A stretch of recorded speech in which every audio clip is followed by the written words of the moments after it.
রাজ্যসভা শ্রী রাজীব ভট্টাচার্য মহোদয়, উপস্থিত আছেন আগরতলা কর্পোরেশনের মেয়র তথা বিধায়ক শ্রী দীপক মজুমদার মহোদয়।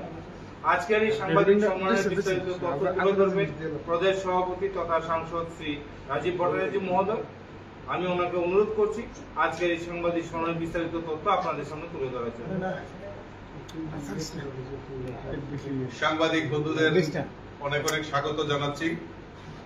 এত কর্মব্যস্ততা, আজকে দেবশিল্পী বিশ্বকর্মা পূজা, তা সত্ত্বেও আপনারা সময় বের করে আমাদের এই প্রেস কনফারেন্সে আপনারা এসেছেন, তার জন্য আমি আপনাদেরকে অনেক অনেক ধন্যবাদ জানাচ্ছি। আজকের এই প্রেস মিটে আমার সঙ্গে রয়েছেন আমাদের আগরতলা পৌর নিগমের মেয়র তথা আমাদের ৭ রামনগরের বিধায়ক শ্রী দীপক মজুমদার মহোদয় এবং মিডিয়া কনভেনার আমার সুনীত সরকার। আপনারা সবাই জানেন যে আজকে ১৭ সেপ্টেম্বর।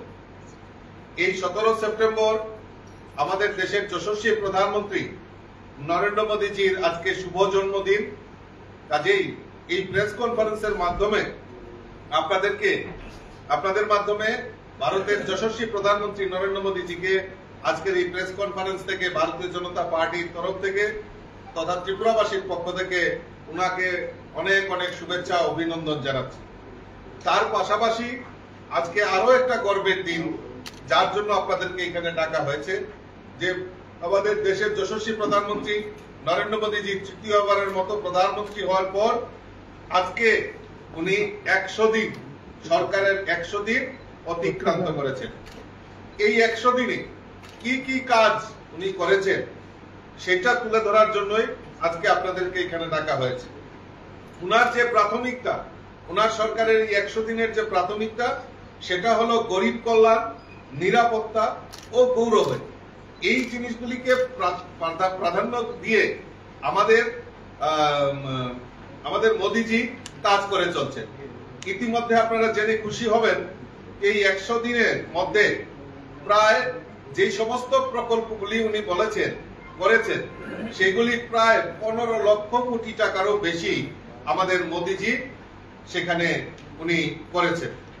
সবচেয়ে বেশি প্রাধান্য দিয়েছেন, যেটা আমি বলেছিলাম, যে গরিব কল্যাণ, নিরাপত্তা, জাতীয় সড়ক যোগাযোগ ব্যবস্থা, সেইগুলিকে প্রাধান্য দিয়ে কৃষক কল্যাণ এবং নারী শক্তি এবং দেশের সুরক্ষা, সেইগুলিকে প্রাধান্য দিয়ে এই ১০০ দিনে যে কাজগুলি করেছেন আমি তার কিছুটা আপনাদের সামনে উল্লেখ করার চেষ্টা করছি।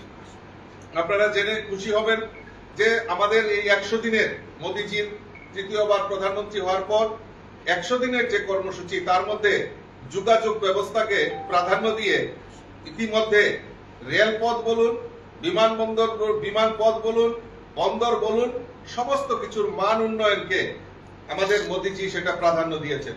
ইতিমধ্যে আমাদের মহারাষ্ট্রে ৭৬,২০০ কোটি টাকা ওয়াদান মেগা পোর্ট অনুমোদন দিয়েছেন, যা বিশ্বের ১০টি বন্দরের মধ্যে এই একটি বন্দর হচ্ছে।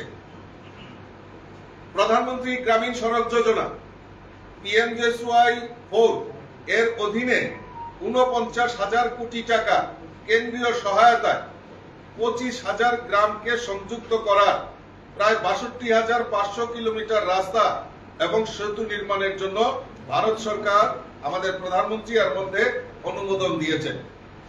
তাতে আমাদের এই ভারতবর্ষে ৯৩৬ কিলোমিটার দীর্ঘ ৮টি জাতীয় সড়ক, হাই স্পিড করিডোর যাকে আমরা বলি, সেটা অনুমোদন আমাদের প্রধানমন্ত্রী সেটা দিয়েছেন।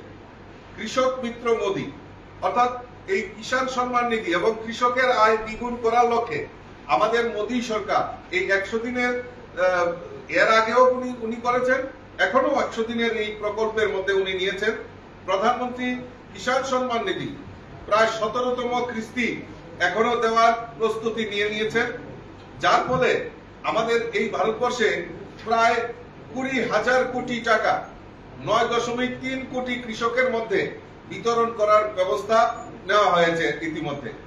এবং আপনারা জেনে খুশি হবেন যে ২০২৪ এবং ২৫ সালে খারিফ ফসলের ন্যূনতম সহায়ক মূল্য যেটা রয়েছে এমএসপি যেটা আমরা বলি তাকে বৃদ্ধি করা আমাদের মোদিজির সেই প্রায়োরিটি হিসাবে উনি কাজ করেছেন এই 100 দিনের মধ্যে।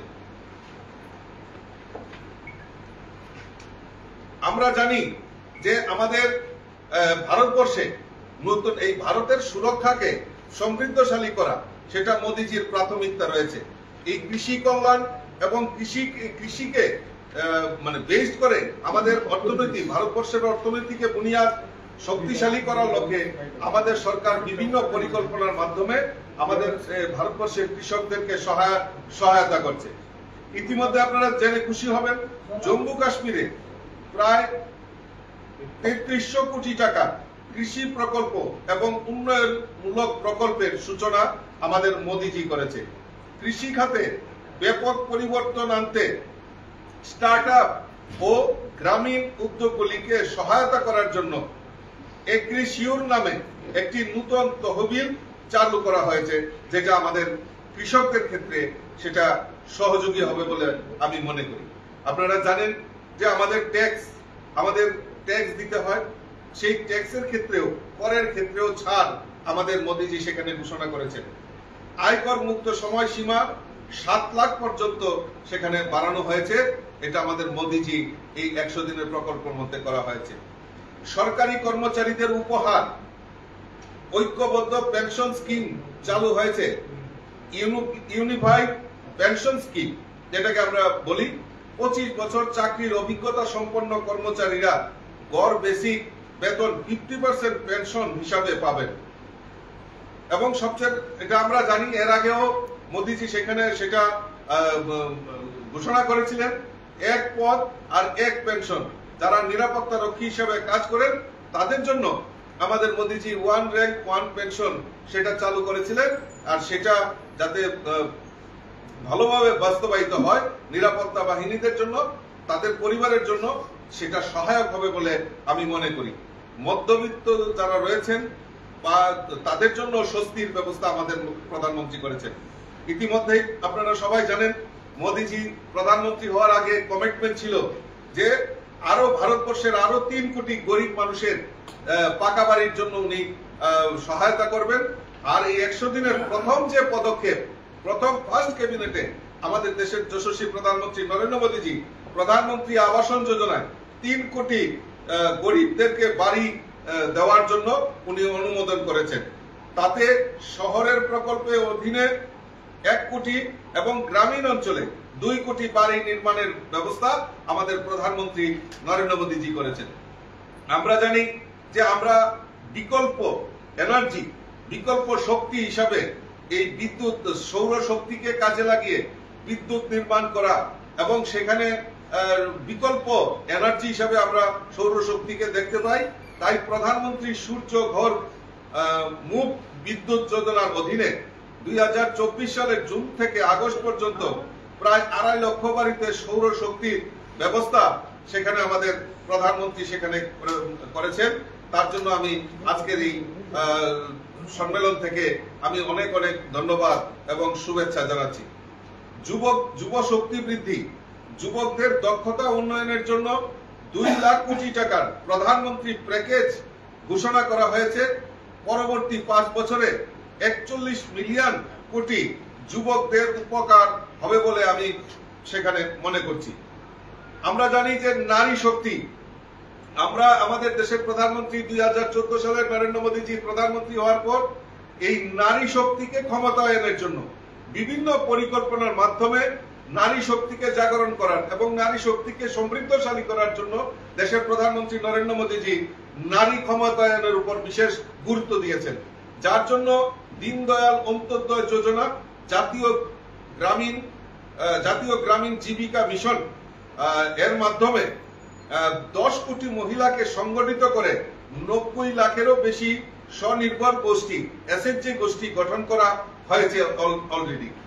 লাখপতি দিদি, আপনারা সবাই জানেন যে লাখপতি দিদি প্রকল্পে প্রধানমন্ত্রী নরেন্দ্র মোদীজি ইতিমধ্যে 11 লক্ষ নতুন লাখপতি দিদিকে সার্টিফিকেট প্রদান করেছে।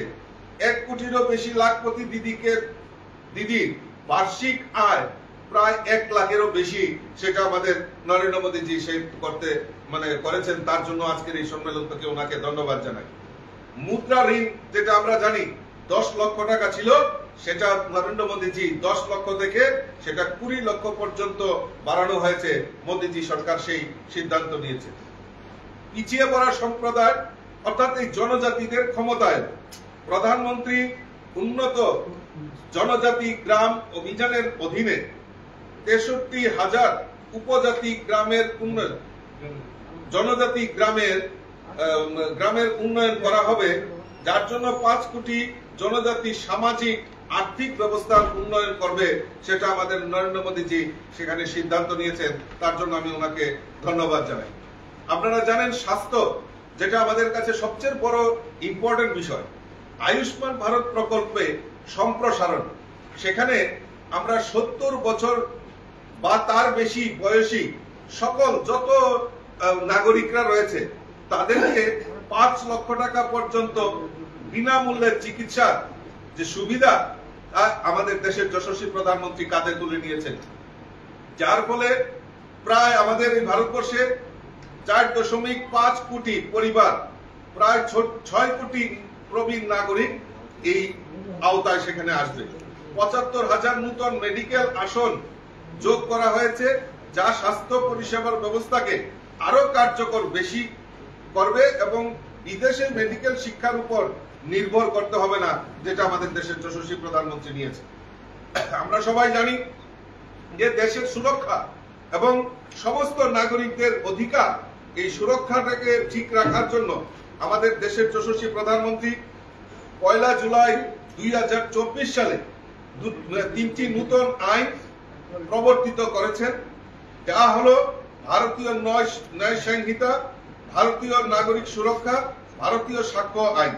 তাতে সংগঠিত যে অপরাধ এবং অর্থনৈতিক অপরাধের উপর দাঁড়িয়ে যেভাবে আমাদের সমাজকে কুলসিত করার প্রয়াস করছে, তাদেরকে সুযোগ্য শাস্তি দেওয়ার জন্য বা দ্রুত যাতে শাস্তি পায় তার বিধান করার জন্য আমাদের দেশের প্রধানমন্ত্রী আইনগুলির ব্যবস্থা করেছে।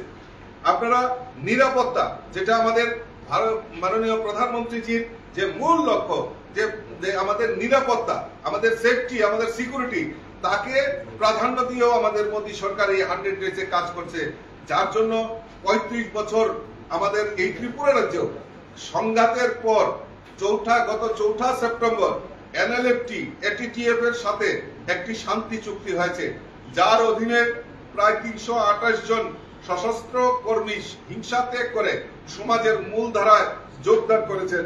এটা আমাদের কাছে একটা বড় অ্যাচিভমেন্ট হয়েছে। কাজে আজকে বিভিন্ন প্রকল্পের কথা এখানে আমাদের কাছে রয়েছে, আমি ছোট্ট করে আপনাদের সামনে উপস্থাপন করেছি।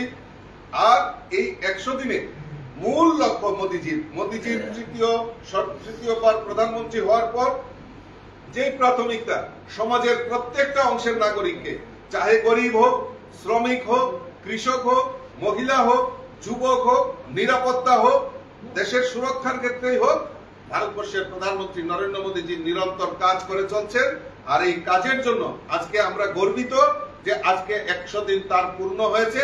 আমি আশা করি আগামী দিন আরো বেশি করে আমাদের এই সমাজের, আমাদের সকলের জন্য, সকলের ভারতবাসীর জন্য যে এক ভারত শ্রেষ্ঠ ভারতের এই স্লোগানকে সামনে রেখে মোদীজি এগিয়ে যাবেন, আমাদের দেশকে সমৃদ্ধশালী করবেন, এই আহ্বান আপনাদের কাছে রাখছি। এবং পাশাপাশি আবারও আমার দেশের প্রধানমন্ত্রী নরেন্দ্র মোদীজিকে আজকে ওনার শুভ জন্মদিনে অনেক অনেক শুভেচ্ছা এবং অভিনন্দন জানাচ্ছি। নমস্কার। আপনাদের কোনো প্রশ্ন যদি থাকে? পরবর্তী সভাপতি